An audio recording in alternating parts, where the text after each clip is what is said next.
guys, I'm in the Honors College, and I completed a contract with Dr. Richter to make SPE 3370 count as an honors class for me. The main component of this contract is that I had to write a 7 to 10 page research paper on a topic that has to do with intellectual disabilities. This video is a summary of the information covered in my paper. For a while, I've been interested in the connection between disabilities and criminal activity. One day, I hope to work with students with special needs in a juvenile detention center. Initially, I was going to write my paper on juvenile delinquents with ID, but I quickly discovered this was too narrow, so I settled on the topic of individuals with intellectual disabilities in the juvenile system as my paper topic. Note that this paper is about individuals with ID and the judicial system, meaning that this paper examines individuals with ID as both criminals and victims. They are overrepresented in both accounts. My research led me to believe that the nature of an intellectual disability contributes to the high victimization and crimes of this population. Leanne Davis states that victims with ID might be less likely or able to report victimization, might easily be influenced by and eager to please others, might think that their treatment is normal and not realize that they are victims at all. An Australian psychological study found that individuals with intellectual disabilities were twice as likely to be the victims of a personal crime. They were also 1.5 times more likely to be the victims of a property offense. Davis's article suggests that individuals with intellectual disabilities are 4 to 10 times higher risk of becoming victims of a crime. The victimization of individuals with ID could contribute to the later crimes of the same population.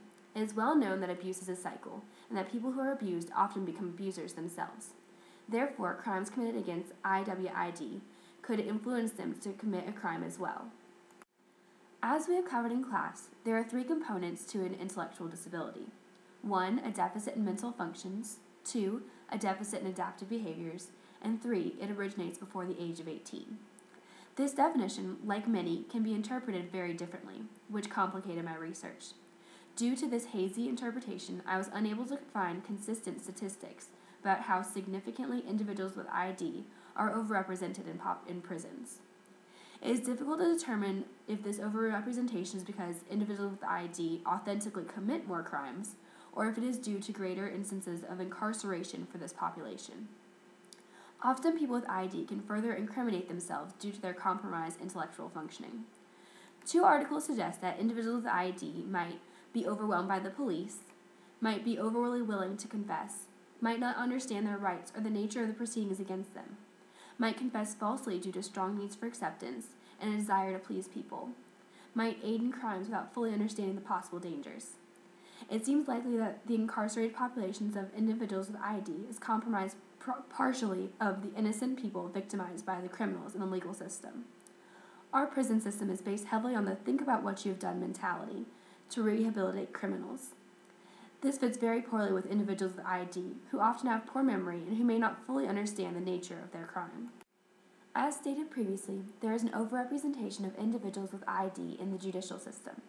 However, one study showed juveniles with ID to be the only disability category that was proportionally represented. The U.S. Department of Education reported that individuals with ID make up 9.7% of the juvenile correctional facilities, which is proportional to the 10.6% of individuals with ID in public schools. The same study showed that individuals with EBD represented nearly 48% of the JD population, while they only comprised about 8% of the public school population. As we all know, our legislation mandates that all children, regardless of disability, are guaranteed a free and appropriate public education. In 1981, the Supreme Court ruled that FAPE still applies to students with a disability, regardless of their incarceration status. However, many juvenile delinquents do not receive full services. Some of the excuses given for this major educational failure are difficulty getting IEP information from schools, poor school records, lack of parental participation, a lack of special educators to implement these plans, and a clash between special education and correctional facility methods.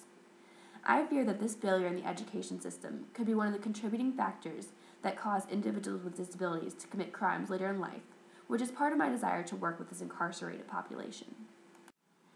In 1989, the Supreme Court reached a national consensus which excluded defendants with mental retardation from capital punishment, viewing it as a violation of the Eighth Amendment of freedom from cruel and unusual punishment. Interestingly, a component of this ruling is that it is based explicitly and entirely on a clinical diagnosis. I find this ruling to be discriminatory, because 85% of individuals with intellectual disabilities fall into the mild category, and thus they might have been fully aware of their actions, yet they are exempt from appropriate punishment. I believe that the rulings in Atkins v. Virginia demonstrate discrimination and overgeneralization of individuals with intellectual disabilities. To recap, in my research I found that individuals with ID are overly victimized. The proportion of individuals with ID who are incarcerated exceeds the national average. Individuals with ID are represented proportionally in the juvenile justice system. The involvement of individuals with ID in the judicial system could be attributed to their disability, putting them at higher risk for victimization, the abuse cycle of victims becoming criminals later in life, or the incompatibility of the criminal justice system and intellectual disabilities. Additionally, I theorize that the failure of the education system to provide adequate special education services could be a contributing factor to future criminal activity. I hope you learned something new.